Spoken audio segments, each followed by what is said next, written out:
നമ്മളിങ്ങനെ അനക്കിയാലും വണ്ടി അറിയുന്നില്ല കണ്ടു. ഓക്കെ, 2V700 ചാപ്പറുകൾ കാണിച്ചിരുന്ന കാര്യങ്ങളല്ലോ. എന്തായിരുന്നു പഴയ താറിന്റെ മെയിൻ പ്രശ്നം? ചാടി വരുമ്പോൾ ടക്ക് എന്നൊരു സൗണ്ട് കേൾക്കാം. താർ എന്ന വണ്ടിയാണ് ഞാൻ ഓടിക്കുന്നത്, നാലാളെ കാണിക്കണം എന്നുള്ളവർക്ക് മാത്രം പറ്റിയ വണ്ടിയാണ്. എൻ്റെ പേര് എന്താ അറിയോ? ഇന്ന് കയറി നിന്നിട്ട് ഇതങ്ങ് അടച്ചാലോ.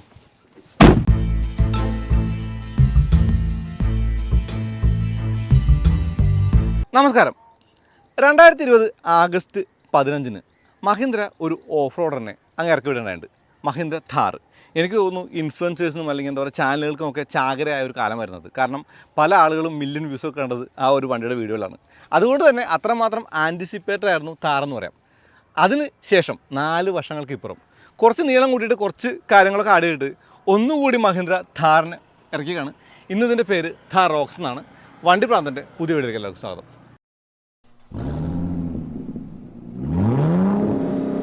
അങ്ങനെ മഹീന്ദ്ര ഥാർ റോക്സ് നമ്മുടെ കയ്യിൽ കിട്ടിയേക്കാം. ഇത് ഡീസൽ മോഡലാണ്. ശരിക്കും പറഞ്ഞാൽ ഡീസലും പെട്രോളും റിയർ വീൽ ഡ്രൈവിൻ്റെ പ്രൈസാണ് ഇവർ പറഞ്ഞിട്ടുള്ളത്. പക്ഷേ 4x4 വരുന്നുണ്ട്, അതിൻ്റെ വിലയൊക്കെ പറഞ്ഞിട്ടില്ലെന്നുള്ളൂ. വണ്ടി നമ്മൾ കണ്ടു. അപ്പോൾ ഈ ഒരു വണ്ടിക്ക് ശരിക്കും റോക്സ് എന്ന പേരുള്ള കാര്യം എന്ന് പറയുന്നത് ഇവരിതിന് മഹീന്ദ്രയുടെ ആ ഒരു ഥാർ അർമദാന്നോ അങ്ങനെ പലവിധമായ പേരുകളിൽ പറഞ്ഞു കേട്ടിട്ടുണ്ടായിരുന്നു. പക്ഷേ അവസാനം അവർ എത്തിയത് ഈ ഒരു റോക്സിലാണ്. ഈ റോക്സിൽ എത്തുന്നതിൻ്റെ കാരണം എനിക്ക് തോന്നുന്നു ഇവർക്കൊരു റോക്സർ എന്ന് പറഞ്ഞൊരു മോഡൽ താരനുണ്ട് പുറത്ത്. അപ്പോൾ ജീപ്പുമായിട്ടുള്ള കോൺഫ്ലിക്റ്റ് കാരണം അങ്ങനെ റോട്ടിറക്കാൻ പറ്റാത്ത ഫാമുകളിലും അല്ലെങ്കിൽ പറമ്പുകളിലും മാത്രം ഓടിച്ചു നടക്കുന്ന ഒരു വണ്ടിയാണ് റോക്സർ എന്നുള്ളത്.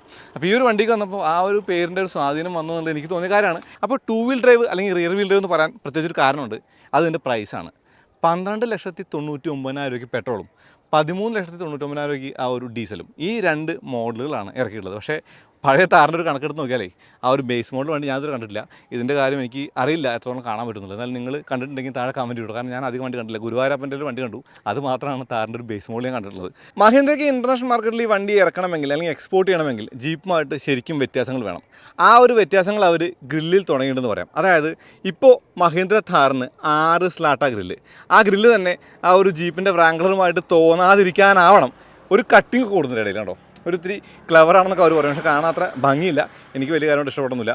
ഉള്ളിൽ ഹണി കോമ്പിൻ്റെ ആ ഒരു പാറ്റേൺ കാണാം. ഇനി അകത്ത് നോക്കിയേ, ആ ഒരു ഹെഡ്ലൈറ്റ് നോക്കിയേ. സി എന്നുള്ളത് തിരിച്ചിട്ട് പോലെ ഇവിടെ ഇതിനെ നമുക്ക് തിരിച്ചിട്ട് സി എന്ന് പറയാം. പക്ഷേ ഒറിജിനൽ സി നമുക്ക് ലെഫ്റ്റിൽ കാണാനുള്ളതാണ് കേട്ടോ. DRL ഉണ്ട്, താഴെ ഫോഗ് ലാമ്പ് കാണാം. പിന്നെ ഈ ഒരു ബമ്പറിന് ആ ഒരു താറിൻ്റെ ബമ്പറുമായിട്ട് കാര്യമായിട്ട് വ്യത്യാസമില്ല. ഫോഗ് ലാമ്പ് എന്നൊരു കണക്ഷൻ കൊടുത്തിട്ടുണ്ടെന്ന് ചോദിച്ചാൽ ബാക്കിയൊന്നും പറയാനില്ല കേട്ടോ. ഈ ഫോഗ് ലാമ്പെന്നൊരു കണക്ഷൻ അങ്ങോട്ട് കൊടുക്കുന്നുണ്ട് ബമ്പറിലേക്ക്, ആ ഒരു ഗ്രേ കളറിലേക്ക്. പിന്നെ നല്ല ഗ്രൗണ്ട് ക്ലിയറൻസ് ആണ്. 665 mm വാട്ടർ വെയ്ഡിങ് കപ്പാസിറ്റി കൂടി ഈ ഒരു ഥാറിനുണ്ട് എന്നുള്ളതാണ്. ഥാർ റോക്സിനുണ്ട് എന്നുള്ളതാണ്. ഥാർ റോക്സ് കണ്ടപ്പോൾ ആദ്യം പറഞ്ഞ വീഡിയോയിൽ ഒരു ചെറിയ ടങ് സ്ലിപ്പ് ഉണ്ടായിരുന്നു. അതായത് ഞാൻ ഈ പാർക്കിംഗ് ക്യാമറേനെ പാർക്കിംഗ് സെൻസർ എന്നാണ് പറഞ്ഞത്. ചില ആളുകൾ നോട്ടീസ് ചെയ്തു. പക്ഷേ അതൊരു തെറ്റല്ലേ, പറ്റും. പാർക്കിംഗ് സെൻസർ ഈ വണ്ടിക്കുള്ളതുകൊണ്ട് വലിയ തെറ്റായിട്ട് കണ്ട. എന്നാലും ആ ഒരു ക്യാമറയുണ്ട്, പാർക്കിംഗ് സെൻസർ ഉണ്ട്. നിങ്ങൾ കണ്ടുപിടിച്ച ആളാണെങ്കിൽ താഴെ കമൻറ്റ് ചെയ്യണേ എന്താണ് കണ്ടുപിടിക്കാൻ കാരണം എന്ന് പറഞ്ഞിട്ട്. ഒരിത്തിരി ആമേഡാണ് താഴത്തൊക്കെ, ഈവൻ ദോ ഇതൊരു 4x4 വേർഷൻ അല്ലെങ്കിൽ കൂടി. പിന്നെ ഈ ഒരു ഹുഡ് നല്ല പരിചയമില്ലേ, താറിൻ്റെ ഹുഡ് തന്നെയാണ്. ആ ഒരു ഹുഡിൻ്റെ മുകളിൽ ആ ഒരു ഗ്ലാസ് വാഴ്ച നോസൽസ് ഉണ്ട്, ഹിഞ്ചസൊക്കെ വിസിബിളാണ്. ആ ഒരു വൈപ്പർ ഇപ്പോൾ അടക്കി ഒതുക്കി വെച്ചിട്ടുണ്ട്. പിന്നെ ബോണറ്റ് തുറക്കണം. അതായത് ടോക്കിംഗ് പോയിന്റ് എന്ന് പറയുന്നത് എഞ്ചിനും ഗിയർ ബോക്സും ആണല്ലോ. ഇതിൻ്റെ ഈ ഒരു സംഗതി അകത്തുനിന്ന് നമ്മൾ വലിച്ചിട്ട് ഇവിടെ വന്ന് അൺലാച്ച് ചെയ്യണം. ഞാൻ അൺലാച്ച് ചെയ്തിട്ടുണ്ട് ഓൾറെഡി. ഈ ഒരു അൺലാച്ച് ചെയ്ത് കഴിയുമ്പോൾ ഈ ഒരു വണ്ടിക്ക് ബോണറ്റ് തുറക്കാൻ എന്നവണ്ണം വെഡ്ജസ് കൊടുത്തിട്ടുണ്ട്. മിന്നുന്ന ഇൻഡിക്കേറ്ററുകൾ ബോണറ്റ് ഓപ്പൺ ആയെന്നുള്ള സൂചന കേട്ടോ. അപ്പോൾ നമ്മൾ ഈ ഒരു ബോണറ്റ് തുറക്കുകയാണെന്ന് പറയുമ്പോൾ ജസ്റ്റ് അങ്ങ് പൊക്കിയാൽ മതി. ഹൈഡ്രോളിക് സ്ട്രട്ടുകളില്ല. ഇതാണ് ആ ഒരു ഡീസൽ എഞ്ചിൻ എന്നുള്ളതാണ്. ഈ ഒരു ബോണറ്റ് ഇൻസുലേഷനും കാണാനില്ല, പക്ഷേ നല്ല ചൂടുണ്ട്, കൈപൊള്ളി. 375 ആ ഒരു ന്യൂട്ടൺ മീറ്ററാണ് ഈ ഒരു ഡീസൽ എഞ്ചിൻ്റെ ടോർക്ക് എന്നുള്ളതാണ്. കൂടാതെ 175 PS പവറും. അതുപോലെ 177 PS 380 ന്യൂട്ടൺ മീറ്ററുമാണ് പെട്രോളിൻ്റെ ആ ഒരു പവറും ടോർക്ക് എന്നുള്ളതാണ്. ഗ്ലാസ്സിൽ ക്യാമറയുണ്ട്, റഡാറുള്ള മോഡലാണിത്. കൂടാതെ ആ ഒരു ഓട്ടോ വൈപ്പേഴ്സ് കൂടി ഉണ്ടെന്നുള്ളത് ഗുണമായിട്ട് കാണാം. മുകളിൽ കണ്ടോ ആ ഒരു സൺറൂഫ് ഉണ്ട്, അത് കാണിക്കാം. ഥാർ റോക്സിൻ്റെ സൈഡ് പ്രൊഫൈൽ എനിക്ക് തീരെ ഇഷ്ടപ്പെട്ടില്ല എന്നുള്ളതാണ്. അതിനൊരു കാര്യം എന്ന് പറയുന്നത് ജീപ്പ് വ്രാംഗ്ലറിൻ്റെ ആ ഒരു നമ്മുടെ റോൾ കേജ് മറയ്ക്കാനെന്ന് പറഞ്ഞാൽ ചെയ്തിട്ടുള്ള ഈ ഒരു ഡിസൈൻ എലമെൻറ്റ് കണ്ടോ. ഇത് ഈ വണ്ടിക്ക് തീർത്തും ചേരുന്നില്ല. അറ്റ്ലീസ്റ്റ് ബ്ലാക്കിലെങ്കിലും. ഇപ്പോൾ വൈറ്റിലാണെങ്കിൽ അല്ലെങ്കിൽ മറ്റു കളറിലുള്ള ഒത്തിരി എടുത്ത് കാണിക്കുന്നുണ്ട്. പക്ഷേ ലുക്ക് ശരിക്കും സബ്ജക്റ്റീവാണ്. ചിലർക്ക് ശരിയാവും, ചിലർക്ക് ശരിയാവില്ല. നിങ്ങൾക്കത് ഇഷ്ടപ്പെടാൻ ചാൻസ് ഉണ്ട്. എൻ്റെ കാര്യമാണ് ഞാൻ പറഞ്ഞത്. കൂടാതെ ആ ഒരു ചെറിയ ഗ്ലാസിൻ്റെ ആ ഒരു കട്ടിങ് കുറച്ച് ബുദ്ധിമുട്ടായി തോന്നി. ഇത് സ്ക്വയർ ആയിരുന്നെങ്കിൽ എന്തായിരുന്നു കുഴപ്പമെന്നുള്ളത് എനിക്കിപ്പോഴും മനസ്സിലായിട്ടില്ല. പിന്നെ ഡോർ ഹാൻഡിലെ പ്ലേസ്മെൻറ്റ് വിയേഡാണ്. അതായത് അവസാനം വണ്ടിയൊക്കെ ഉണ്ടാക്കിയിട്ടേ ഓക്കെ ഒരു ഹാൻഡിൽ എവിടെയെങ്കിലും വെക്കണമല്ലോ എന്ന് തോന്നിയിട്ട് വെച്ച പോലെ തോന്നി. ആ ഒരു ഡോർ ഹാൻഡിൽ പ്രത്യേകത ഉണ്ട്. അത് ബോഡി കളറും ഈ ഒരു ഫ്രണ്ടിലെ ഡോർ ഹാൻഡിൽ പ്ലാസ്റ്റിക് വന്നുള്ള തീർത്തും പ്ലാസ്റ്റിക് കണ്ടോ. കൂടാതെ ഇവിടെ നിങ്ങൾക്ക് ആ ഒരു ഹോള് അടച്ച ഭാഗം കാണാം. അതൊരു പുതിയ പാനലല്ല. സൈഡ് സ്റ്റെപ്പ് ഉണ്ടെന്നുള്ള ഗുണമാണ്. ഈ വണ്ടിക്ക് മുന്നിലും പിന്നിലും ഡിസ്ക് ബ്രേക്കാണ്. ബേസ് മോഡലിനില്ല, ഈ ഒരു ബേസ് മോഡലിൻ്റെ അപ്പുറത്തെ മോഡൽ മുതൽ ടോപ്പ് എൻഡ് വരെ മുന്നിലും മുന്നിലും ഡിസ്ക്കാണ്. 5 റോക്സാണ് ഈ ഒരു സ്പോക്ക് എന്നാണ് അവർ പറയുന്നത്. പക്ഷേ ഈ ഒരു അലോയിലെ ഡിസൈൻ എങ്ങനെയുണ്ട്, നിങ്ങളുടെ അഭിപ്രായം താഴെ കമൻറ്റ് ചെയ്യൂ. പിന്നെ ഡബിൾ വിഷ്ബോണാണ് സസ്പെൻഷൻ ഫ്രണ്ടിൽ. ബാക്കിലാണെങ്കിലും അത്യാവശ്യം നല്ല ക്ലവറാണ് കാര്യങ്ങൾ. ഞാനത് വണ്ടി ഓടിക്കുമ്പോൾ കൂടുതൽ പറയാം. ഇവിടെ ആ ഒരു കണ്ണാടിയിൽ നമുക്ക് ആ ഒരു ക്യാമറ കൂടെ കാണാം കേട്ടോ. ഇതേ ഇങ്ങോട്ട് നോക്കിയേ, ഇവിടെ ഇത് ബ്ലാക്ക് ആയതുകൊണ്ട് അറിയാൻ ബുദ്ധിമുട്ടാണ്, എന്നാലും പറയാം. ഈ ഒരു ഹാർഡ് ടോപ്പിൻ്റെ മുകളിൽ ഇത് ശരിക്കും പറഞ്ഞാൽ ഒരു പഴുതയുടെ ഒരു ലുക്ക് കൊടുക്കാൻ വേണ്ടി ചെയ്തിട്ടുള്ളൊരു ഭാഗമാണ്. ഇവിടെ ഈ ഒരു കട്ടിങ് കേട്ടോ, ഈ ഒരു കട്ടിങ് ഇങ്ങനെ പോയിട്ട് ഇതൊരു ഇത്തിരി ഭംഗിയാണ്. പക്ഷേ ബ്ലാക്കിൽ അത് എടുത്ത് കാണിക്കുന്നില്ല, മറ്റുള്ള കളറിൽ തീർത്തും വിസിബിളാണ്. ഇനി പഴയ മോഡൽ സ്കോർപ്പിയോ അല്ലെങ്കിൽ ആ ഒരു ബൊലേറോക്കെ പോലെ ഉയർത്തി വെച്ച പോലെ ഇവിടെ റൂഫിന് ഒരിത്തിരി ഉയർന്നിരിക്കുന്ന ഭാഗമുണ്ട് എന്നുള്ളതാണ്. അപ്പോൾ മൊത്തത്തിൽ എങ്ങനെയുണ്ട് താറിൻ്റെ ആ ഒരു സൈഡ് പ്രൊഫൈൽ, നിങ്ങളാണ് പറയേണ്ടത്. താർ റോക്സിൻ്റെ പിൻവശം നോക്കിയേ, ഈ ഒരു സ്പെയർ വീൽ നോക്കിയേ, ഈ സ്പെയർ വീൽ ഒത്തിരി മാൻലി ആണെന്നുള്ളതാണ്. പക്ഷേ ഇവിടെ ഈ വരച്ച വരകൾ കൂടാതെ ഈ ഒരു ഹിഞ്ചസിൻ്റെ കവറ്, അവിടെ ആ ഒരു ഹിഞ്ചസിൻ്റെ കവറ്, പിന്നെ താഴെ കാണുന്ന ടെയിൽ ലാമ്പുകൾ, ഇതെല്ലാം പുതുമയാണ്. ബമ്പർ കാണാം, ബമ്പറിൽ ആ ഒരു ഇൻസേർട്ട് ഉണ്ട്, അതും പുതുമയാണ്. ഇനി LED ആണ് ഹെഡ് ലാമ്പ്, LED ആണ് ഫോഗ് ലാമ്പ് അറിയാലോ, അല്ലെങ്കിൽ LED ആണ് ടെയിൽ ലാമ്പ് എല്ലാം അറിയാലോ. ഇത് മോട്ടറൈസ്ഡ് ആയി എന്നുള്ളതാണ് പുതിയ കാര്യം. അതായത് ചാവി ഇട്ട് തിരിച്ച് വേണ്ട തുറക്കാനായിട്ട്, അതൊരു ഗുണം തന്നെയാണ്. അതിനൊരു ഫെയിൽ സേഫ് മെക്കാനിസം കൂടെ അകത്ത് കണ്ടു. ഇവിടെ അലോയ് ആ ഒരു കപ്പ് അടച്ചു വെച്ചത് അത്യാവശ്യം നന്നായി തോന്നി. അതിനുള്ളിൽ കൊടുത്ത ക്യാമറയും ഒരിത്തിരി കൗതുകമാണ് എന്നുള്ളതാണ്. ആ സ്പെയർ വീൽ ഊരുന്ന സമയത്ത് ആ ക്യാമറയുടെ ക്യാപ്പ് എങ്ങനെയാണ് ഊരി പുറത്തു വയ്ക്കുന്നത് അറിയാൻ കൗതുകൊണ്ട് ഊരി നോക്കാൻ സമയം കിട്ടിയില്ല. ഇനി പിന്നിലെ ഗ്ലാസ്സിലൊരു പുതുമയുണ്ട്, വലിയ പുതുമയാണത്. എനിക്ക് ഏറ്റവും ഇഷ്ടമുള്ള ഒരു കാര്യമാണത്. അതായത് ഈ ഒരു ഗ്ലാസ്സിന് ഇപ്പോൾ റിയർ വൈപ്പർ ഉണ്ട് എന്നുള്ളതാണ്. ഈ ഒരു വൈപ്പറും D4ഉം കാണാമെന്നുള്ളത് തന്നെ ഗുണമാണെങ്കിൽ, അതിന് ദോഷമായിട്ട് പറയാനുള്ളത് ഇവിടെ കണ്ടോ, ഈ വയറ് ഹാങ് ചെയ്ത് കിടക്കുന്നുണ്ടോ. ഇതെന്താ, ഇത് ശരിക്കും പറഞ്ഞാൽ ഒരു കയറ് പോലെയൊക്കെ തോന്നുമെങ്കിൽ ഇത് കയറൊന്നുമല്ല, ഇത് ഈ വൈപ്പർ മോട്ടറിലേക്കുള്ള ആ ഒരു വയറാണ്. അപ്പോൾ ഈ വയറിൻ്റെ ആ ഒരു ഇൻസേർട്ട് അല്ലെങ്കിൽ ഈ ഒരു വയറിൻ്റെ ആ ഒരു ഇൻസെഷൻ എന്ന് പറയുന്നത് അത്യാവശ്യം നീറ്റായിട്ട് ചെയ്തിട്ടുണ്ട്. ഒരു റബ്ബർ ബീണിയൊക്കെയാണ്. കൂടാതെ എനിക്ക് തോന്നുന്നു ഈ ഒരു ഗ്ലാസ് നമുക്ക് അങ്ങ് വാങ്ങിയിട്ട് വേണമെങ്കിൽ ആ ഒരു 3 ഡോറിൽ നമുക്കത് ചെയ്യാൻ പറ്റും, അല്ലെങ്കിൽ ആ ഒരു കാര്യം ആഡ് ചെയ്യാൻ പറ്റും എന്നുള്ളതാണ്. ഈ ഗ്ലാസ് പൊക്കി വെച്ചുകൊണ്ടേ നമുക്ക് വണ്ടി ഓടിക്കാൻ പറ്റും. ഇപ്പോൾ പഴയ താറിൽ ഒത്തിരി ബുദ്ധിമുട്ടാണെങ്കിൽ ഇവിടെ ഇരിക്കാനുള്ള ആ ഒരു സ്പേസൊക്കെ ഉണ്ട്. അങ്ങനെ അടച്ചു കഴിഞ്ഞാൽ നമുക്ക് ഇപ്പോൾ ഫിലിം ഷൂട്ടിങ്ങിനാണെങ്കിൽ, അല്ലെങ്കിൽ നമുക്ക് വേണമെങ്കിൽ ഫോട്ടോ എടുക്കാനും റീൽസിനൊക്കെ നമുക്ക് ആ ഒരു വണ്ടി ട്രാക്കിംഗ് കാറായിട്ട് ഉപയോഗിക്കാം. പക്ഷേ അങ്ങനെ അടച്ചു കഴിഞ്ഞാൽ പിന്നീട് ഗ്ലാസ് അടയ്ക്കണമെങ്കിൽ നമ്മൾ ഈ ഡോറ് തുറന്ന് തന്നെ വേണമെന്നുള്ള കാര്യമുള്ളൂ, വേറെ പ്രശ്നമൊന്നുമില്ല. ഈ ഡോറ് തുറന്നിട്ട് നമുക്കിതങ്ങ് അടയ്ക്കേണ്ടി വരും. അതായത് ഇത് രണ്ടും പരസ്പര പൂരകങ്ങളാണ്. ഇത് രണ്ടും കൂടിച്ചേർന്നേ വർക്കുള്ളൂ, ഒറ്റയ്ക്ക് വർക്കില്ല. അതൊരു കാര്യമായിട്ട് കാണാം. സാധാ താറിന്, അതായത് താർ റോക്സ് അല്ലാത്ത താറിന് ഇല്ലാത്തൊരു കാര്യം എന്തായിരുന്നു നിങ്ങൾക്ക് അറിയാമല്ലോ അല്ലേ, അത് ബൂട്ട് സ്പേസാണ്. പക്ഷേ ഇവിടെ നല്ല ബൂട്ട് സ്പേസ് ഉണ്ടെന്നാണ് മഹീന്ദ്ര പറയുന്നത്. 644 ലിറ്ററാണ് പറയുന്നത്. അപ്പോൾ ഞാൻ കയറി ഇരുന്നോട്ടെ, ഇങ്ങനെ കയറി നിന്നിട്ട് ഇതങ്ങ് അടച്ചാലോ. വാ, ഒരാൾക്ക് ഇരിക്കാം. എൻ്റെ പേര് എന്താ അറിയോ, ഇതിനൊരു ബേസ് മോഡൽ ഇനി 7 സീറ്റും ഫിറ്റ് കൊണ്ട് വരുമെന്ന് അറിയില്ല. കാരണം 2 ബെഞ്ച് സീറ്റ് വെച്ചിട്ട് ബൊലേറോ പോലെ വരാൻ ചാൻസ് ഉണ്ടോ, സാധ്യതയൊക്കെ ഉണ്ട്. മഹീന്ദ്രയാണ്. ഇനി ഈ വണ്ടിക്ക് ശരിക്കും പറഞ്ഞാൽ ഒരു പറയാനുള്ള പോയിന്റ് എന്ന് പറയുന്നത്, ഇത് ശരിക്കും ഒരു പ്രോപ്പർ ഒരു SUV ആണെന്നല്ലേ പറയണത്. പിന്നെ പടുതയുള്ള മോഡലില്ല, റോൾ കേജ് ഇല്ല. അതുമാത്രമല്ല, ഇത് ശരിക്കും പറയണത്, ഇവർ ഈ വണ്ടിയുടെ ഒരു കാര്യം പറയുന്നത്, ഇതിൻ്റെ ഒരു സ്ട്രെങ്ത്ത് അല്ലെങ്കിൽ ഇതിൻ്റെ ബോഡി എല്ലാം തന്നെ ഒരിത്തിരി കൂടിയ കാര്യമാണ്. അപ്പോൾ സ്ട്രെങ്ത്ത് കൂടുന്നതോറും വണ്ടിയുടെ ആ ഒരു ഫ്ലെക്സിബിലിറ്റി കുറയും, വണ്ടിയുടെ ആ ഒരു സേഫ്റ്റി കൂടുന്നൊക്കെ അല്ലേ. പിന്നെ എന്തിനാണ് ഈ ഒരു പ്ലാസ്റ്റിക് റൂഫ്, നിങ്ങൾക്കാണ് തോന്നിയില്ലേ? എനിക്കാണ് തോന്നി, കമൻറ്റ് ചെയ്യൂ. ചെറിയ ചെറിയ ഈസ്റ്റർ എഗ്സ് കൂടി പറഞ്ഞിട്ട് അകത്ത് കയറാം. ആദ്യത്തെ ഈസ്റ്റർ എഗ് എന്ന് പറയുന്നത് മരുഭൂമിയിലെ ഒട്ടകവും മരുഭൂമിയിലെ താറും. താർ മരുഭൂമിയിൽ ഒട്ടകവും ഉണ്ട്, താറും ഉണ്ട്, കാണാൻ പറ്റുന്നുണ്ട് അല്ലേ ഈ ഒരു ഗ്ലാസ്സിൽ. അതൊരു കാര്യമായിട്ട് കാണാം. അതേ സംഗതി മുന്നിലെ ആ ഒരു ഗ്ലാസ്സിലും കാണാം. ഇവിടെ താറുണ്ട്, ആ ഒരു മരുഭൂമിയിലെ ആ ഒരു അണിവന്നസ് ഉണ്ട്, ഒട്ടകമുണ്ട്, താർ എന്നുള്ള ലെറ്ററിങ് ഉണ്ട്, അങ്ങനെയുള്ള കാര്യങ്ങളൊക്കെ തന്നെ കാണാം. അതൊക്കെ തന്നെ ഈ ഒരു റോക്സിലുമുണ്ട് എന്നുള്ളതാണ്. ഒരു ആൻറ്റിന കണ്ടോ, കൂടാതെ ഹിഞ്ചസിൻ്റെ മുകളിൽ വയ്ക്കുന്ന സ്റ്റെപ്പ് അറിയാലോ, താറല്ലേ, അത് ഈ വണ്ടിക്കും വരാൻ സാധ്യതയുണ്ട്. ഇടതുവശത്ത് ആൻറ്റിന ആണെങ്കിൽ വലതുവശത്ത് താർ റോക്സ് എന്നുള്ള ലെറ്ററിങ് ആണ്, ROXX റോക്സ്. 2020 താർ ഇറങ്ങുന്നത് 9,89,000 രൂപ ബേസ് പ്രൈസിലാണ്. അപ്പോൾ അന്ന് ആ വണ്ടിയുടെ ഒരു ടോക്കിംഗ് പോയിന്റ് അത് തന്നെയായിരുന്നു. അത് തന്നെയാണ് ഇവരും ചെയ്യുന്നത്. കാരണം ഈ ഒരു സമയത്ത് റിയർ വീൽ ഡ്രൈവിൻ്റെ മാത്രം പ്രൈസ് പറഞ്ഞിട്ട്, അതുപോലെ മറ്റേ ഓൾ വീൽ ഡ്രൈവിൻ്റെ അല്ലെങ്കിൽ 4x4ൻ്റെ ആ ഒരു സൈസ് പറയാതെ ഈ ഒരു വണ്ടിയുടെ വില കൊണ്ട് ഉദ്ദേശിക്കുന്നത് അത് തന്നെയാണ്, ആ ഒരു ക്യാച്ചിങ് ആണ്. കാരണം 4x4 പോലുള്ള ആ ഒരു ബാഡ്ജ് ഇവിടെ 2 വീൽ ഡ്രൈവ് അല്ലെങ്കിൽ റിയർ വീൽ ഡ്രൈവ് എന്നുള്ളതില്ല ഈ ഒരു വണ്ടിക്ക്. അതൊരു ഗുണമായിട്ട് കാണാം. ഇനി ഇതിൻ്റെ വീൽ ബേസിനെ കുറിച്ച് പറയണം. അതായത് സ്കോർപ്പിയോ എന്നുമായിട്ട് കാര്യമായിട്ട് സാമ്യമുള്ള ഒരു ഡിസൈനാണ് ഇതിൻ്റെ സസ്പെൻഷനും കാര്യങ്ങളൊക്കെ. അപ്പോൾ ഇതിന് 2850 ആ ഒരു മില്ലിമീറ്ററോളം വീൽ ബേസ് ഉണ്ട്. ആ വീൽ ബേസ് കൊണ്ട് തന്നെ സാധാ താറിനേക്കാളും ഒരു ഇത്തിരി കൂടി ഡ്രൈവിംഗ് ഫണ്ട് ഈ വണ്ടിക്ക് ഉണ്ടാവും എന്നുള്ള ഉറപ്പാണ്.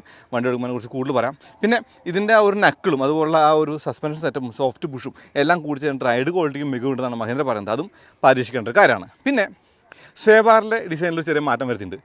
അത് എനിക്ക് തോന്നുന്നു സ്കോർപ്പിയോ എൻ പോലെ തന്നെ ഒരു ബിഹേവിയർ നമുക്ക് പിൻ സസ്പെൻഷൻ പ്രതീക്ഷിക്കാം. പിന്നെ ഇവിടെ ആ ഒരു സ്റ്റോപ്പർ, അതായത് നമ്മുടെ ഒരു ഹമ്പ് സ്റ്റോപ്പർ, ബമ്പ് സ്റ്റോപ്പർ എന്ന് പറയുന്നത് കുറച്ച് കൂടി അഡ്വാൻസ് ആയിട്ട് ഹൈഡ്രോളിക് ആക്കിയിട്ടുണ്ട്. അതുകൊണ്ട് തന്നെ ചാട്ടത്തിൽ അടി ഉണ്ടാവില്ല എന്ന് പ്രതീക്ഷിക്കാം. ഇത്രയും കാര്യങ്ങൾ ഇതിൻ്റെ വലിയ ഗുണങ്ങളാണ്. പിന്നെ വാട്ടർ വെയ്ഡിങ് കപ്പാസിറ്റി. പിന്നെ ഇതിൻ്റെ ഒരു പ്രധാന കാര്യം എന്ന് പറയുന്നത് ഇതിൻ്റെ ആ ഒരു സ്റ്റിയറിങ്ങിൻ്റെ തിരിവ്, അതായത് ടേണിംഗ് റേഡിയസ് കുറയ്ക്കാനായിട്ട് ഇന്നർ വീൽ ലോക്ക് ചെയ്യുന്ന ആ ഒരു സംഗതി കൂടിയുണ്ട്. അതും ഒരു ടെക്നോളജിക്കലി ബ്രില്യൻ്റ് ആയിട്ടുള്ള കാര്യമാണ്. മഹീന്ദ്ര താറിന് ആദ്യം വന്നപ്പോൾ ഉണ്ടാവുകയും പിന്നീട് എടുത്തു കളഞ്ഞ ചെയ്ത സാധനമാണ് BLD, അതായത് ബ്രേക്ക് ബേസ്ഡ് ലോക്ക് ഡിഫറൻസ് എന്ന് പറയും, BLD. അതുപോലെ ഇലക്ട്രോണിക് ഡിഫറൻഷ്യൽ ലോക്ക് കൂടിയുണ്ട്. അപ്പോൾ എല്ലാം കൂടി തികഞ്ഞ ഒരു കാര്യമായിട്ടാണ് എൻ്റെ 4x4 മോഡലിനെ പറയാനുള്ളത്. അപ്പോൾ അതൊരു കാര്യമായിട്ട് കാണാം. കാരണം ടെക്നോളജിക്കലി ഒരു ബ്രില്യൻ്റ് ആയിട്ടുള്ള വണ്ടി എന്ന നിലയ്ക്ക് കുറേ അധികം ഫീച്ചേഴ്സ് കൂടി ഉണ്ട് എന്നുള്ളതാണ് താർ റോക്സിൻ്റെ ഒരു മെയിൻ അട്രാക്ഷൻ ഉള്ളതാണ്. അപ്പോൾ നേരത്തെ പറഞ്ഞതോ അത് മറ്റൊരു അട്രാക്ഷൻ. ആദ്യം മുൻ ഡോർ തുറന്ന് അകത്ത് കയറണം. അപ്പോൾ പറയേണ്ട കാര്യം എന്ന് പറയുന്നത് റിക്വസ്റ്റ് സെൻസർ ഇല്ല. നമ്മൾ അൺലോക്ക് ചെയ്യണം പഴയ ഓൾഡ് വേ, അതായത് അൺലോക്ക് ചെയ്ത് വേണം കയറാനായിട്ട് കീയിൽ. അങ്ങനെ അൺലോക്ക് ചെയ്തിട്ട് ഡോർ തുറന്ന് അകത്ത് കയറാം. അകത്ത് കയറുമ്പോൾ ആദ്യം നമ്മുടെ ശ്രദ്ധ വരിക ഈ ഒരു ഡോർ പാഡിലേക്കല്ലേ. ഈ ഡോർ പാഡിൽ 3XOയിൽ കണ്ട ആ ഒരു സ്വിച്ച് ഗിയേഴ്സ് തന്നെയാണെന്ന് കാണാം. ഇതൊക്കെ തന്നെയും നമുക്ക് നല്ല പരിചിതമുണ്ട്, അല്ലെങ്കിൽ പരിചിതമാണ്. കൂടാതെ ഫോൾഡ് ചെയ്യാൻ പറ്റും. പിന്നെ ഇവിടെ ഹാർമൻ കാർഡിൻ്റെ ആ ഒരു ടീറ്റർ ഇൻറ്റഗ്രേഷൻ ഉണ്ട് ഡോർ ഹാൻഡിൽ.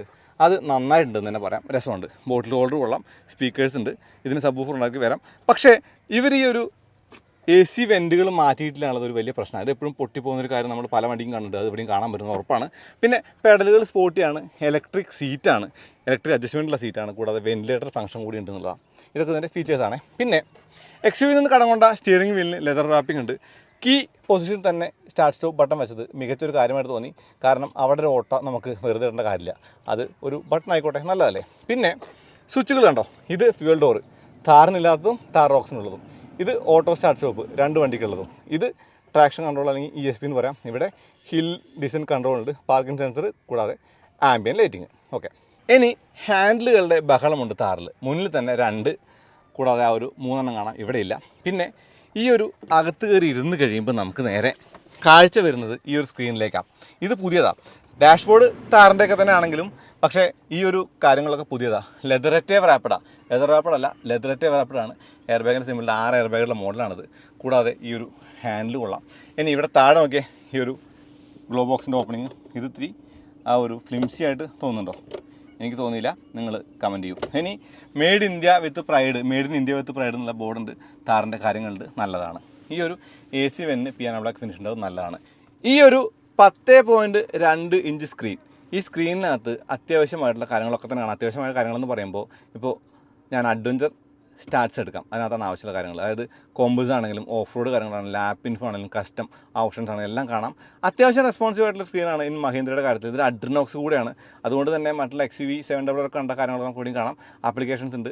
ഇതിൽ ആൻഡ്രോയിഡ് ഓട്ടോ വയർലെസ്സും ആപ്പിൾ കാർപ്ലേ വയേർഡുമാണ്. സ്ട്രേഞ്ച് അല്ലേ? iOS-നോട് ഒരിത്തിരി വിവേചനം കാണിച്ചോ നിങ്ങൾ പറയൂ. ഇനി ഇവിടെ കണ്ടോ, ഫിസിക്കൽ കൺട്രോൾസ് ഉള്ള സ്ക്രീനാണെന്ന് ഞാൻ പറഞ്ഞില്ലേ. ഇവിടെ ഹോമിലേക്ക് പോകാൻ എളുപ്പമാണ്. കൂടാതെ നമുക്കിവിടെ ആ ഒരു 360 ക്യാമറ ഓപ്പൺ ചെയ്യാൻ പറ്റും. അങ്ങനെ ഓപ്പൺ ചെയ്യുമ്പോൾ നമുക്ക് ഓരോ ഭാഗവും എടുത്തെടുത്ത് കാണാം. അതുപോലെ ട്രാൻസ്പെറൻറ്റ് എന്നുള്ള ആ ഒരു ഓപ്ഷനിൽ നമുക്ക് ട്രാൻസ്പെറൻ്റ് ആയിട്ടുള്ള കാര്യം കാണാൻ നല്ല കാര്യമായിട്ട് കാണാം. ഫോട്ടോ എടുക്കാം. കൂടാതെ DVR കൂടെയാണെന്നത് ഗുണമാണ്. ഈ ഒരു മ്യൂസിക്കിൽ നമുക്ക് ആ ഒരു മ്യൂസിക്കിൻ്റെ കാര്യങ്ങൾ എടുക്കാം. ഹോമിലേക്ക് പോകാം. അതായത് മഹീന്ദ്രയുടെ സ്ക്രീനുകളിൽ അത്യാവശ്യം റെസ്പോൺസും അത്യാവശ്യം ഇൻഡ്യൂറ്റീവ് ആയിട്ടുള്ള സ്ക്രീൻ തന്നെ പറയാം. മുകളിൽ നിന്ന് താഴേക്ക് ആ ഒരു വിഡ്ഗറ്റ്സുകളുണ്ട്, ജസ്റ്റൈൽ പോലുള്ള ആ മൈ ഡ്രൈവ് മാനേജർ പോലുള്ള കാര്യങ്ങളുണ്ട്. ഇത് അഡ്രിനോക്സ് ആണല്ലോ, അഡ്രിനോക്സിൻ്റെ ആയിട്ട് എല്ലാം കാണാം. താഴേക്കാണ് ചെയ്യുമ്പോൾ SOS, റോഡ് സൈഡ് അസിസ്റ്റൻസ്, വാലേ മോഡൊക്കെ തന്നെയാണ്, വീഡിയോ ആ ഒരു പ്ലേമെൻ്റ് ഒക്കെ തന്നെ ഉണ്ട്. ഇനി ഇവിടെ നമുക്ക് ആ ഒരു നാവിഗേഷൻ ഉണ്ട്, ഫോണുണ്ട്, മ്യൂസിക് ഉണ്ട്, റേഡിയോ, ഇതൊക്കെ തന്നെ സാധാരണ കാര്യങ്ങൾ. അത്യാവശ്യം നല്ല ഒരു ഇൻഡ്യൂറ്റീവ് ആയിട്ടുള്ള റെസ്പോൺസീവ് സ്ക്രീൻ എന്ന് ലളിതമായിട്ട് പറയാം. ഇവിടെ കാർബൺ ഫൈബർ ഫിനിഷ് ഉണ്ട്. ഈ ഫിനിഷ് എന്ന് പറഞ്ഞാൽ താറിൽ നിന്ന് കടം കൊണ്ടതാണ്, മാറ്റമൊന്നുമില്ല. ഡാഷ്ബോർഡ് പോലെ തന്നെ ഈ ഇൻസേർട്ടുകൾ കൊള്ളാം, മെറ്റൽ. കൂടാതെ AC കൺട്രോൾസിൽ ഓട്ടോ എന്നുള്ളത് പുതിയതാണ്, മാക്സ് AC കാണാം. ഇത് ആ ഒരു അഡ്ജസ്റ്റ്മെൻ്റ് ആണ്. ഈ അഡ്ജസ്റ്റ്മെൻ്റ് എല്ലാം നമ്മൾ ചെയ്യുമ്പോൾ ഇതെല്ലാം കാണുന്നത് ഈ ഒരു സ്ക്രീനിലാട്ടോ. ആ ഒരു ലോ അല്ലെങ്കിൽ ആ ഒരു കാര്യങ്ങൾ കാണാം. കൂടാതെ വെൻറ്റിലേറ്റർ ഫംഗ്ഷനും കാണുന്നത് അവിടെ തന്നെയാണ്. 3 കുത്തുകളാണ്, 3 നീല കുത്തുകളാണ്. താഴെ ടോഗിൾ സ്വിച്ചുകൾ കണ്ടോ. ഇപ്പോൾ വെൻറ്റിലേറ്റർ സീറ്റ്, അല്ലെങ്കിൽ ഇത് സ്വിച്ചല്ല, ഒരു ഡെമ്മയാണ്, ഇത് സ്വിച്ചല്ല, ഇത് ഹസാർഡ് ലൈറ്റ്, ഡ്രൈവ് മോഡ്. അങ്ങനെ പറയുമ്പോൾ 3 ഡ്രൈവ് മോഡുകളല്ല, ഈ വണ്ടിക്ക് കുറേ ഡ്രൈവ് മോഡുകൾ zip, zoom, snow, mud, sand ഇത്രയും മോഡുകളുണ്ട് എന്നുള്ളതാണ്. ഇനി സെറ്റിങ്സിനകത്ത് പോയി കഴിയുമ്പോൾ നമുക്കിങ്ങനെ ആ ഒരു ഇക്കോ സെൻസും കാര്യങ്ങളൊക്കെ കാണാം. ഇക്കോ സെൻസ് എന്ന് പറയുന്നത് ശരിക്കും ഈ ഒരു വണ്ടിയുടെ ആ ഒരു ഇക്കോ മീറ്ററൊക്കെ തന്നെയാണ്. ഇവിടെ ഓഡിയോയിൽ ഇത് സ്റ്റുഡിയോ ആണ്, quantum, logic sound, ambience, Harman കാറിൻ്റെ സൗണ്ട് സിസ്റ്റമാണ്, സ്റ്റേജ് പാർട്ടി, ആ ഒരു റിട്രീറ്റ് എല്ലാം കാണാൻ, സബ്വൂഫറൊക്കെ എല്ലാം ഉണ്ട്. എനിക്ക് തോന്നുന്നു ഈ ഒരു സ്പീക്കർ സിസ്റ്റം എന്ന് പറയുന്നത് ക്ലീൻ ആണെന്നുള്ളതാണ് കേൾക്കാനായിട്ട്, നല്ല രസമുണ്ട് കേൾക്കാനായിട്ട്. മികച്ച സൗണ്ട് ക്വാളിറ്റിയുള്ള വണ്ടിയെന്ന് നിസ്സംശയം പറയാം. ഒരു മിറർ കണ്ടോ, ഇത് ഓട്ടോ ഡിമ്മിങ് മിററാണ്, ഫ്രെയിംലെസ് ആണ്, കാണാൻ നല്ല ഭംഗിയുണ്ട്. ഈ ഒരു സൺവൈസറിൽ ഈ ഒരു വലിയ മിറർ കാണാം, തീർത്തും നല്ല മിററാണ്, നല്ല ലൈറ്റും ഉണ്ട് എന്നുള്ളത്. നല്ല ലൈറ്റ് എന്ന് പറയുമ്പോൾ ആ ഒരു LED ലൈറ്റ് കാണാം. ഇത് തന്നെയാണ് സെയിം നമ്മുടെ പാസഞ്ചർ സൈഡിലുള്ളത്. ആ ഒരു മിറർ ഉണ്ട്, ലൈറ്റ് ഉണ്ട്, കൂടാതെ ആ ഒരു കാര്യങ്ങളൊക്കെ തന്നെ കാണാം. ഇനി ഇതാണ് സൺറൂഫ് കൺട്രോൾസ്. ഇവിടെ ലൈറ്റുകളാണ് കാണുക. ഈ ലൈറ്റ് LED ആണ്. സൺറൂഫ് കൺട്രോൾ സ്വിച്ച് ഇതാണ്. ഈ സ്വിച്ച് എന്ന് പറയുമ്പോൾ ഇത് ഓപ്പൺ ചെയ്താൽ വലിയ പനോരമിക് സൺറൂഫ് അവിടെ ഓപ്പൺ ആവുന്നുള്ളതാണ്. മഹീന്ദ്ര പറയുന്നത് ഈ ഒരു സെഗ്മെൻറ്റിലെ ഏറ്റവും വലിയ സൺറൂഫാണ് ഇത് എന്നുള്ളതാണ്. ഇനിയാണ് എലിഫൻറ്റ് ഇൻ ദ റൂം നമ്മൾ അഡ്രസ്സ് ചെയ്യേണ്ടത്. ലെതറത്തെ സീറ്റ്സാണ്, കഴുകാൻ പറ്റും, വാട്ടർ വെയ്ഡിങ് ഉള്ള വണ്ടികളൊക്കെ ശരിയാണ്. പക്ഷേ ഈ വണ്ടിക്ക് കളർ വൈറ്റാണ്. അതുകൊണ്ട് തന്നെ ഒരു കാര്യം ആദ്യം പറയാം, ഇതൊരു ഓഫ് റോഡർ അല്ല, പ്രോപ്പർ ഓഫ് റോഡർ അല്ല. ഈ ഒരു ചളിയാവാനുള്ള സാധ്യത കൂടുതലാണ്. ഇതിനകത്ത് വേഗം ചളിയാവും. ഇതിൻ്റെ ഒരു ലെതററ്റ് എന്ന് പറയുന്നത് ലൈറ്റ് കളറാക്കിയതാണ് മഹീന്ദ്ര കാണിച്ച ഏറ്റവും വലിയ ആ ഒരു ബുദ്ധിമോശം എനിക്ക് തോന്നിയിട്ടുണ്ട്. ഇതിപ്പോൾ അടിഭാഗം വൈറ്റ്, മോൾഭാഗം ബ്ലാക്ക്. ഇത് നേരെ തിരിച്ചായിരുന്നെങ്കിലും വലിയ പ്രശ്നം ഉണ്ടാവില്ലായിരുന്നു എന്നുള്ളതാണ്. പക്ഷേ ഈ ഒരു ഹാൻഡ് സ്റ്റിച്ചിങ് ഒക്കെ നല്ലതാണ്. കുറേയധികം നല്ല കാര്യങ്ങൾ പറയാനുണ്ട്. ഇപ്പോൾ ഈ ലൂപ്പ് കണ്ടോ, ഡോറും അടയ്ക്കാതിരിക്കാനുള്ള ലൂപ്പ്, ഇതൊക്കെ നല്ലതാണ്. അതായത് നമ്മൾ ഇരിക്കുന്ന പോസ്റ്റർ നല്ലതാണ്, എല്ലാം കാണാമെന്നുള്ള ഗുണമുണ്ട്. ഇത് നല്ലതാണ്, ഞാൻ നേരത്തെ പറഞ്ഞു.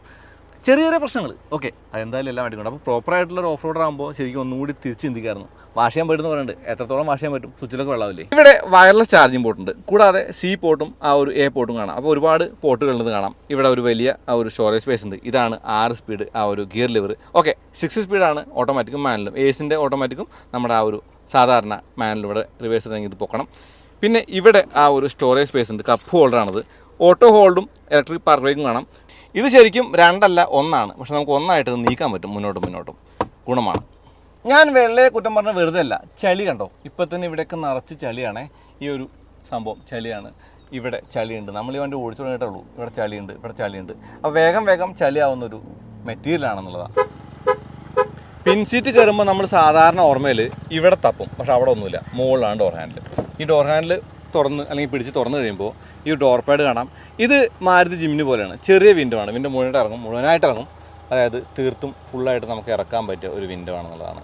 ഏറെക്കുറെ ജിമ്നി പോലെ തന്നെ ആ വിൻഡോ അതും കൂടി വെച്ച് നോക്കുമ്പോൾ. പിന്നെ താഴെ കാണുന്ന സ്റ്റോറേജ് സ്പേസും യൂസ്ലെസ് ആയിട്ടുള്ള സ്റ്റോറേജ് സ്പേസാണ്. ഈ ഒരു പാനൽ കൊള്ളാം, ഈ ഒരു പിയാനോ ബ്ലാക്ക് ഫിനിഷ് കൊള്ളാം. സ്വിച്ച് നമ്മൾ കണ്ടിട്ടുണ്ട് 3x വരെ. ഈ ഒരു ലൂപ്പ് എന്ന് പറയുന്നത് നല്ലതാണ്, പക്ഷേ കണ്ടാൽ ഇത് ഇത്തിരി റുഡിമെൻ്ററി ആണെന്നുള്ളതാണ്. ഇവിടെ ആ ഒരു പോക്കറ്റുകളുണ്ട്, റിയർ AC വെൻ്റ് ഉണ്ട്, ഇവിടെ C പോർട്ട് കാണാം. പിന്നെ ഫ്ലാറ്റ് ഫ്ലോറാണ് വലിയ ഗുണമായ കാര്യം. നമുക്ക് 3 പേർക്ക് ഇരിക്കാൻ പറ്റും. നല്ല ലൈറ്റുള്ള ഒരു ഇൻറ്റീരിയറാണ്, നല്ല ലെഗ് റൂമും നല്ല തൈ സപ്പോർട്ടും നല്ല ഹെഡ് റൂമും ഉണ്ട് എന്നുള്ളതാണ്. ഓക്കെ, മികച്ച ഒരു റിയർ സീറ്റാണ് ഈ ഒരു ഥാർ എന്ന് പറയാം. ആ ഒരു സ്പീക്കർ കണ്ടോ, അതിൻ്റെ ഇൻറ്റീരിയർ കണ്ടോ, ഇതിന് മൊത്തം കളർ തീം കണ്ടോ, നല്ല മികവുള്ള ഒരു കാര്യമാണ് എന്നുള്ളതാണ്. എനിക്ക് താറിൻ്റെ പിൻ സീറ്റ് തീർത്തും ഇഷ്ടപ്പെട്ടു. താറിൻ്റെ അല്ല, താർ റോക്സിൻ്റെ. ഈ ബാക്ക് സീറ്റിൻ്റെ റിക്ലൈനിങ് ആംഗിൾ നല്ലതാണ്, നമുക്ക് അഡ്ജസ്റ്റ് ചെയ്യാൻ പറ്റും. ഇപ്പോൾ 60-40 ആ ഒരു ഫോൾഡിംഗ് ഉള്ള സീറ്റാണല്ലോ. ആംറസ്റ്റ് ഉണ്ട്, ഇരിക്കാൻ ബുദ്ധിമുട്ടില്ല. നമുക്ക് ആ ഒരു സീറ്റ് ബെൽറ്റ് പ്രോപ്പറാണ് 3 പേർക്കും. ലൈറ്റുകളൊക്കെ തന്നെയും വലിയ ആ ഒരു കാര്യമായിട്ട് കാണാം, കാരണം ഉള്ളിൽ എല്ലാവർക്കും ലൈറ്റ് ഉണ്ട്. റീഡിങ് ലൈറ്റ് പോലെ ലൈറ്റ് കൊടുത്തിട്ടുണ്ട്. ആ ഒരു ഹുക്കോട് കൂടിയ ഒരു ഹാൻഡിൽ കാണാം, വലിയ ഹാൻഡിൽ കാണാം. അപ്പോൾ ഹാൻഡിൽ എണ്ണിയാൽ 2, 4, 5, 6 ഹാൻഡിൽ ഉണ്ട് ഈ വണ്ടിക്കകത്തുള്ളതാണ്. 6 ഹാൻഡിലുള്ള വണ്ടി എന്ന് പറയാം. പിന്നെ തൈ സപ്പോർട്ട് ഉണ്ട്, കുറവാന്ന് പറയാൻ പറ്റില്ല, തൈ സപ്പോർട്ട് ഉണ്ട്. കൂടാതെ ലെഗ് റൂം ഉണ്ട്, ഹെഡ് റൂം ഉണ്ട്, നീ റൂം ഉണ്ട്, എല്ലാം ഉണ്ട്. അപ്പോൾ ബാക്ക് സീറ്റിൻ്റെ കാര്യം സോർട്ടഡ് ആണ് ഥാർ റോക്സിൽ എന്നുള്ളതാണ്. തീർത്തും നല്ല ബാക്ക് സീറ്റാണ്. 19 ഇഞ്ച് വീലാണ്. ആ വീലിൻ്റെ സൈസ് എന്ന് പറയുന്നത് ശരിക്കും വലിയ വീലാണ്. ഞാൻ ആ ഒരു ബാക്ക്ഗ്രൗണ്ടിൽ പറഞ്ഞ പോലെ ഓൾട്ടറേൻ വീലാണ്. ആ വീലിൻ്റെ ഒരു കാര്യം പറയുമ്പോൾ ആ വീൽ ആർച്ചിൻ്റെ ഒരു കണക്ഷൻ പോയത് കണ്ടോ. ഇവിടെ കണക്ഷൻ ഇല്ലാത്ത പോലെ സ്റ്റെപ്പായിട്ടുള്ള ഒരു അൺഈവൻനെസ് തോന്നില്ലേ. 255/60R19 ആണ് ആ ഒരു ടയർ സൈസ്. ആ ഒരു സസ്പെൻഷൻ്റെ ആ ഒരു ലിങ്ക് റൈഡിൻ്റെ കണക്ഷനൊക്കെ കാണില്ലേ, മികവുറ്റ സസ്പെൻഷനാണ് പിന്നിൽ നിന്നുള്ളതാണ്. മീഡിയ സ്ക്രീനിൻ്റെ സെയിം സൈസ് തന്നെയാണ് ക്ലസ്റ്റർ. കളറാണത്. നാവിഗേഷൻ ഡിസ്പ്ലേ ഉണ്ട്, അഡാസിൻ്റെ ഡിസ്പ്ലേ സെറ്റിംഗ്സ് കാണാം. ആ ഒരു മെനു ആ ഒരു UI ഒക്കെ ശരിക്കും നമ്മൾ ആ ഒരു XUV 700 കണ്ട സെയിം തന്നെയാണ്. കുറച്ചുകൂടി ഒരു വൈബ്രൻ്റ് ആണെന്ന് തോന്നി. മഹീന്ദ്ര ഥാർ റോക്സ് ഇന്ന് നമ്മുടെ കയ്യിലുള്ള ഈ ഒരു 2 വീൽ ഡ്രൈവ് അല്ലെങ്കിൽ റിയർ വീൽ ഡ്രൈവ് വണ്ടി, ആ ഒരു പൊസിഷനിങ് എവിടെ എന്നുള്ളത് എനിക്ക് തീർത്തും ഒരു സംശയമുണ്ട്. ഇപ്പോൾ ഇവർ പറയുന്നത് നമ്പർ 1 SUV എന്ന് പറയുന്ന ആ ഒരു നാമം ഇവർക്ക് എടുക്കാൻ വേണ്ടിയാണ്. അപ്പോൾ ക്രെറ്റയും സെൽറ്റോസും ആയിരിക്കും ലക്ഷ്യം എന്ന് പറയുന്നത്. ക്രെറ്റയും സെൽറ്റോസിൻ്റെയും ബയേഴ്സിനെ ആകർഷിക്കാൻ തക്കവണ്ണം പര്യാപ്തമാണ് ഈ വണ്ടി എന്നുള്ളത് നിങ്ങളാണ് പറയേണ്ടത്, നിങ്ങൾ പറഞ്ഞോളൂ. പക്ഷേ എൻ്റെ ഒരു ചോയ്സ് എന്ന് പറയുന്നത് ഓക്കെ, ഒരു 4 വീൽ ഡ്രൈവ് താർ വാങ്ങുകയാണെങ്കിൽ അത് താർ റോക്സ് ആയ നല്ലതാണ്. ഇപ്പോൾ നിങ്ങൾ ഈ ഒരു വശങ്ങളിലെ ലുക്കും അല്ലെങ്കിൽ ഈ ഒരു പഴുതയല്ലാത്ത ഇരുമ്പല്ലാത്ത ടോപ്പും അങ്ങനെയുള്ള കാര്യങ്ങളൊക്കെ മറന്നു കളഞ്ഞിട്ട് ഇതിൻ്റെ ക്യാപ്പബിലിറ്റീസ് മാത്രം നോക്കുകയാണെങ്കിൽ ഓക്കെ. അതല്ലെങ്കിൽ എൻ്റെ ചോയ്സ് 3 ഡോർ താറായിരിക്കും. അതല്ലെങ്കിൽ നമ്മൾ വാങ്ങുന്നത് XUV 700 അല്ലെങ്കിൽ അങ്ങനെയുള്ള വല്ല മഹിന്ദ്രയിലും മതി. സ്കോർപ്പിയോ N ഫോർ എക്സാമ്പിൾ മികച്ച SUV ഇൻ ദ മാർക്കറ്റ്. അപ്പോൾ അത്രേ ഉള്ളൂ, എനിക്ക് വണ്ടി ഓടിക്കണം. ഇതൊരു ബെറ്റർ താറാണെന്ന് നിസ്സംശയം പറയാം. സസ്പെൻഷനിൽ, സ്റ്റിയറിങ്ങിൽ, റൈഡിൽ എല്ലാം ഇത് ബെറ്ററാണ്. പക്ഷേ താറിൻ്റെ ഒരു DNA ഉണ്ടല്ലോ, ആ ഒരു ഓഫ് റോഡിങ് ക്യാപ്പബിലിറ്റി, എനിക്ക് തോന്നുന്നു 3 ഡോർ ഈ ഒരു 5 ഡോർ ആയപ്പോൾ ആ ഒരു ക്യാപ്പബിലിറ്റിയിൽ കുറവ് വരാൻ സാധ്യതയുണ്ട്. നമുക്ക് ഓഫ് റോഡ് ചെയ്യാൻ പറ്റിയില്ല, എന്നാലും ഞാൻ പറയുന്നത് ഇപ്പോൾ വണ്ടി ഓടിച്ച ഒരു എക്സ്പീരിയൻസിലാണ്. ഇതിൻ്റെ സ്റ്റിയറിങ് ഇലക്ട്രിക് പവർ സ്റ്റിയറിംഗ് ആണ്. അതൊരു നല്ല കാര്യമാണ്. അതിൻ്റെ കാര്യം എന്ന് പറയുമ്പോൾ നമുക്ക് ലൈറ്റായിട്ട് ആ ഒരു ഫീൽ ചെയ്യുള്ളൂ, ലൈറ്റായിട്ട് ഫീൽ ഉള്ളൂ XUV 700 പോലെ. പക്ഷേ ഇതിനൊരു ഡെഡ് സെൻറ്റർ ഉണ്ട്. നമ്മൾ നനയ്ക്കാലും വണ്ടി അറിയുന്നില്ല കണ്ടോ. ഓക്കെ, ഈ ഒരു സംഭവം വണ്ടി അറിയുന്നില്ല. അതായത് ഒരു ഇത്തിരി പിടിച്ച് തിരിച്ചാൽ തന്നെയാണ് വണ്ടി തിരിയുള്ളൂ, വണ്ടിയുടെ ആ ഒരു മൂവ്മെൻറ്റും മാറുള്ളൂ. അപ്പോൾ ഡയറക്റ്റ് അല്ല സ്റ്റിയറിങ്, പക്ഷേ സ്റ്റിയറിങ് നല്ലതാണ് എന്നുള്ളത് പറയാം. ലൈറ്റർ സൈഡാണ് സ്റ്റിയറിങ്, ടിൽറ്റ് അഡ്ജസ്റ്റ്മെൻറ്റ് റീച്ചില്ല. പിന്നെ പുതിയ താറിൻ്റെ ഏറ്റവും വലിയ കാര്യമായിട്ട് കമ്പനി തന്നെ പറയുന്നത് അഡാസ് ലെവൽ 2 ആണ്. അപ്പോൾ ബേസ് മോഡലാണ് ശരിക്കും 1299 പെട്രോളും 1399 ഡീസലും പറഞ്ഞ് അറിയിക്കുന്നത്. ഇത് 18.99 ആ ഒരു ലക്ഷം ഓൺ റോഡ് പ്രൈസ് അല്ല, എക്സ് റോഡ് പ്രൈസ് വരുന്ന മാനുവലാണ്. ഈ മാനുവലിന് അഡാസ് ഉണ്ട്, അഡാസ് ലെവൽ 2 ഉണ്ട്.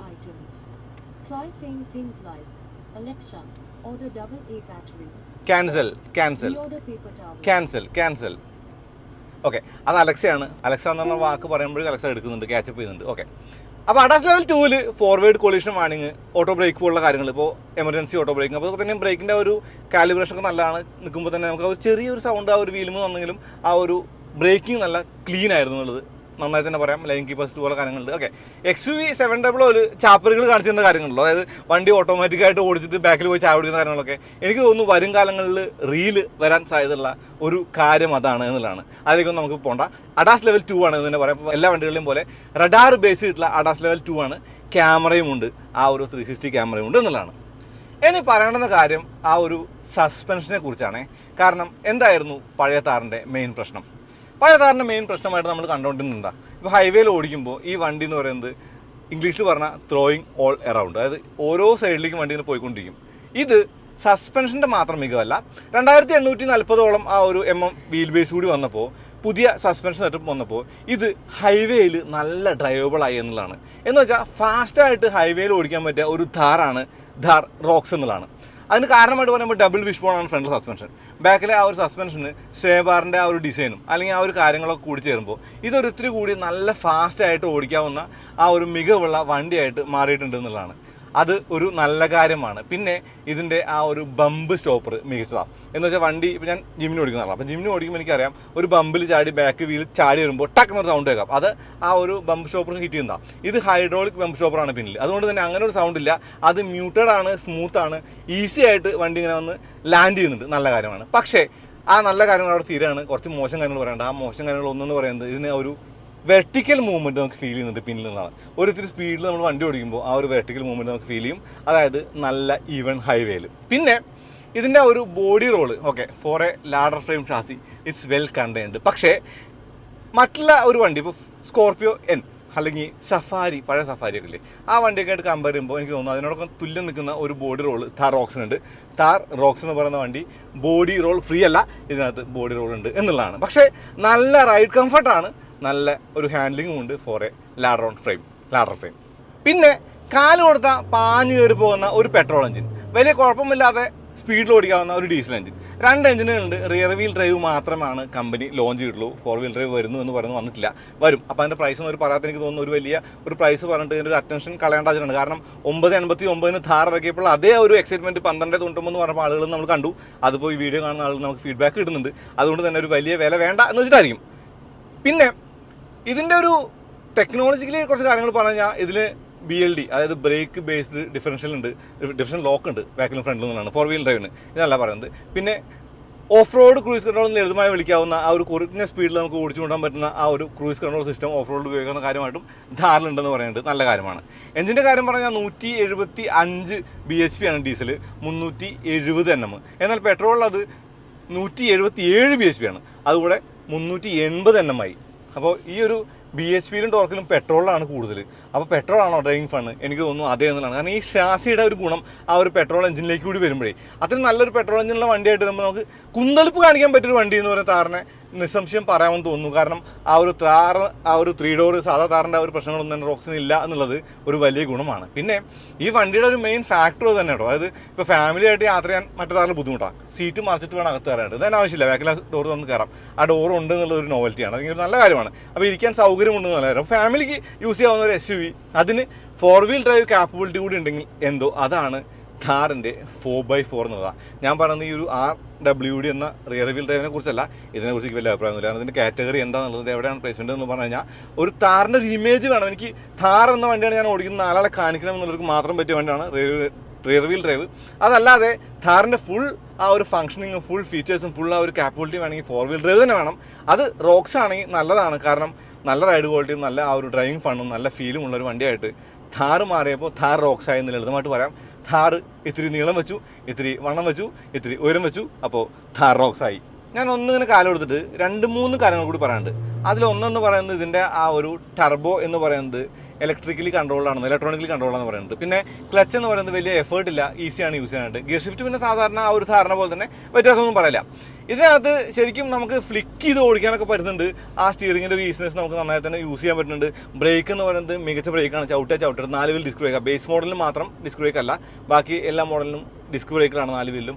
19 വീലിൻ്റെ ആ ഒരു റൈഡ് പ്ലഷ് ആണ്. കാരണം 60 പ്രൊഫൈൽ എന്ന് പറയുന്നത് 60 ആ ഹൈറ്റ് വീൽ ഹൈറ്റ് എന്ന് പറയുന്നത് നല്ലതാണ്. അപ്പോൾ അങ്ങനെയൊക്കെ നോക്കുമ്പോൾ ഒരു ഫസ്റ്റ് ഡ്രൈവ് എക്സ്പീരിയൻസ് നിലയ്ക്ക് എനിക്ക് തോന്നി ഥാർ റോക്സ് കൊള്ളാം. ആ ഒരു സൈഡ് പ്രൊഫൈലിൻ്റെ ആ ഒരു ഭംഗിയും അതല്ലെങ്കിൽ ആ ഒരു ബാക്കിലെ പോളറൈസിംഗ് ആയിട്ടുള്ള ഡിസൈനും ആ വലിയ ആ ഒരു ഓവർഡനായിട്ടുള്ള ഗ്രില്ലൊക്കെ ഇഷ്ടപ്പെടുകയാണെങ്കിൽ ഥാർ റോക്സ് ഒരു നല്ല വണ്ടിയാണെന്ന് നിങ്ങൾക്ക് തോന്നിയേക്കാം. അപ്പോൾ നിങ്ങളുടെ അഭിപ്രായം താഴെ പറഞ്ഞോളൂ. അത്രേ ഉള്ളൂ. അടുത്തതായിട്ട് വീണ്ടും വരാം. അതിലേക്ക് നന്ദി, നമസ്കാരം. രാകേഷ് ചേട്ടാ, പറയും താർ എടുക്കണോ ജിംനി എടുക്കണോ? അപ്പോൾ നീ എന്നോട് ചോദിച്ചാലേ, ഇപ്പോൾ താറ് 3 ഡോർ തന്നെ ശരിക്കും നല്ല വണ്ടിയാണ്. ഇപ്പോൾ റോഡ് പ്രസൻസ് ആണെങ്കിലും ഇപ്പോൾ എവിടെയെങ്കിലും കൊണ്ടുപോയിട്ട് ആളുകൾ നോക്കുന്ന ഒരു അറ്റൻഷൻ ആണെങ്കിലും എല്ലാം നല്ലതാണ്. താറിന് ആ ഒരു മാമത്തെ ലുക്ക് ഉണ്ട്, ആ ഒരു കാര്യങ്ങളൊക്കെ തന്നെ ഉണ്ട്. ഇപ്പോൾ 5 ഡോർ വന്നപ്പോൾ ഈ ഒരു വണ്ടി എന്ന് പറയുന്നത് ശരിക്കും RVWD, അതായത് റിയർ വീൽ ഡ്രൈവ് ആണെങ്കിലും ഈ വണ്ടിക്ക് ഇതിൻ്റെതായിട്ടുള്ള ഒരു കംഫർട്ടും കാര്യങ്ങളൊക്കെ ഉണ്ട്, വാങ്ങാം. പക്ഷേ ജിംനിയുടെ കേസ് എന്ന് പറയുന്നത് ഇതിൻ്റെയൊക്കെ ഒരു ഫ്രാക്ഷൻ ഓഫ് പ്രൈസിൽ ജിംനി നമുക്ക് കിട്ടി എന്നുള്ള കാര്യമാണ്. പിന്നെ ഒന്നും പറഞ്ഞിട്ട് കാര്യമില്ല, വണ്ടി ഞാൻ മേടിച്ചില്ലേ.